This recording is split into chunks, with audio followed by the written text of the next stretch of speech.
પ્રાચીન કાળથી માનવી સાથે ચિત્ર, નૃત્ય, સંગીત જેવી વિવિધ કલાઓ જોડાયેલી જોવા મળે છે. લોકો દ્વારા થતા નૃત્યને નૃત્યકલા કે લોકકલા કહેવાય છે. દેશનો ઇતિહાસ વિશ્વમાં સૌથી જૂનો હોવાથી આપણા દેશની સંસ્કૃતિ સાથે વિવિધ કલાના જોડાણ સાથે નૃત્યકલા આદિકાળથી જોવા મળે છે. ડાંગ જિલ્લાની લોકનૃત્ય કળામાં ઢોલકનું ખૂબ મહત્ત્વ છે. ઢોલ અને ઢોલક વિના ડાંગી નૃત્ય શક્ય નથી. ઢોલકની થાપ પર ડાંગી નૃત્ય કરતા આદિવાસીઓએ પોતાની કળા આજ પર્યંત જીવંત રાખી છે.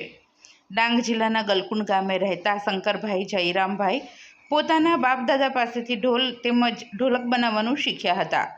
સેવન અને સીસમના લાકડામાંથી બનાવેલ ઢોલક આજે તેમના રોજગારનું સાધન બન્યું છે. ડાંગ તેમજ આજુબાજુના વિસ્તારમાંથી આવતા કલાકારો તેમની પાસે ઢોલક બનાવવાનો ઓર્ડર આપે છે. બાપદાદાએ શીખવેલ કળા આજે તેમના રોજગારનું સાધન બન્યું છે. મારું નામ કવર શંકરભાઈ જયરામભાઈ ઉપલું ફળિયું ગલકુંડ. ઢોલક બનાવું છું જાતે મહેનત કરીને.